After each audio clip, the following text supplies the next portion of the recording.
Back now with more of my exclusive interview with Robert Blake. The high point of his movie career is without a doubt 1967's In Cold Blood. He's absolutely chilling as the murderer Perry Smith. Take a look. He started yelling what a greedy, selfish bastard I was. Yelling and yelling until I grabbed his throat. I couldn't stop myself. He tore loose, got a gun. He said, "Look at me, boy. Take a good look, because I'm the last living thing you're ever gonna see." And he pulled the trigger. But the gun wasn't loaded. Could I just say one word about this? Yeah. Before I came to the set, and boy, I was so raw, and I was so ready to play that scene. We started the scene, and the tears are flowing, and I'm rolling, and I'm Spencer Tracy, I'm John Garfield, I'm everybody on the planet. And the boss says, "Cut." He said, "Clear the set. Everybody get out of here." And he came up to me and he said, "Robert, the rain is crying for you." I said, "What the hell are you talking about, boss?" He said, "You just say the words." Now, I got enough emotion in me to start World War III. He says, "Here, take a cup of coffee." He calmed me down, and he said, "All I want you to do is say the words." And I did it, and it became one of the most memorable scenes. Everybody talks about that scene and how brilliant it was. Hey, you know what? Let me just say this. Without blowing smoke up your I mean this with all of my heart. I'm deeply grateful that I'm here with you, because in the past, I could do any talk show I wanted in the world.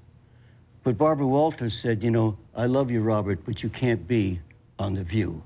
Why? Because we sell toothpaste, and if we get a letter from some PTA lady who says, "What are you doing with that accused murderer on your show?" So all of that was denied me. And I said, well, the hell with him. I can't retire. I can't do it.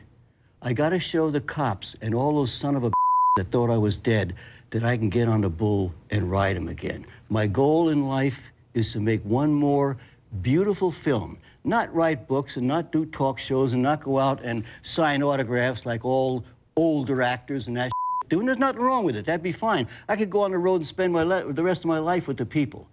But then the cops would have won. The that killed me would see that I was still in my grave. But if I get in the middle of that arena and ride that bull and do the best movie I ever did in my life, and Harvey Weinstein's out there someplace, and Kevin Costner and whoever they are, and I'll find one of them, and I'll go out the way I want to go out. And that's not living some kind of half-assed life that old actors live. That's the name of that tune. Where were we? Well, I was going to bring you to the events of 2001, the events that obviously dramatically changed your life. Before the night that your wife died, tell me about your relationship with Bonnie Lee leading up to that night. It's funny. When push comes to shove, whether I'm in a motorcyclist joint or a barber shop or wherever, sooner or later, and take this with love, not sharpness. Everybody wants to put me on the stand because I didn't take the stand. So, okay, I promise to tell the truth, whole truth, nothing but God. My real name is Michael James Gubitosi. I was born in 1933 in Nutley, New Jersey. Now, what would you like to hear?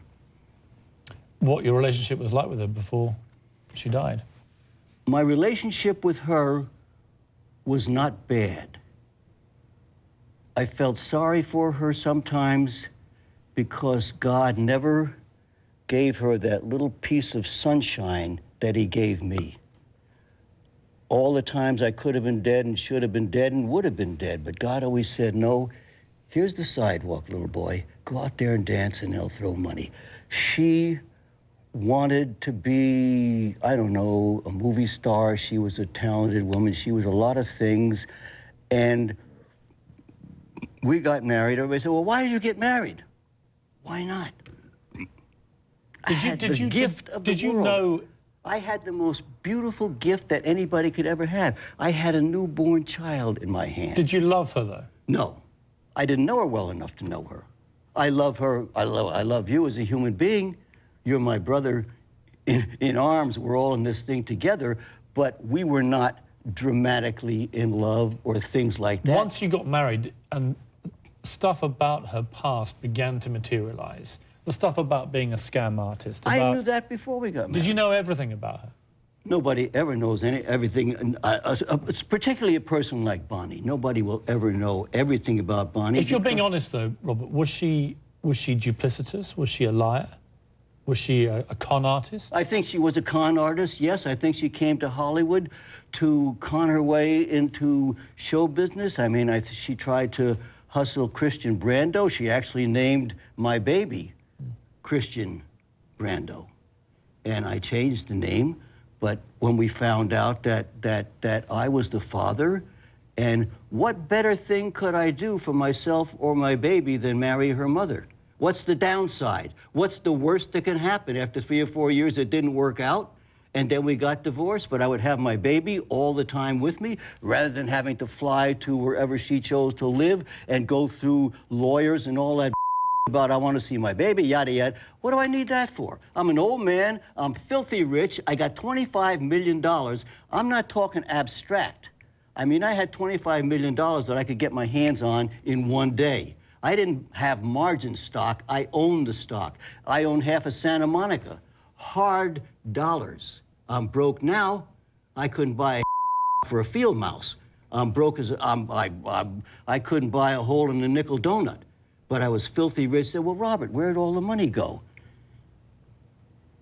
Well, check with all those rats that jumped ship when the going got tough. My family, my friends, my business agents, my managers, all those sons of that came to jail and told me to sign this and sign that and sign this. And, well, why didn't you go after them, Robert? Well, because I wanted to get out of the middle of the whole world. Remember, I got arrested before 9/11. So the media was always looking for something to tear up and rip up and eat. And so I wanted to get away from all that.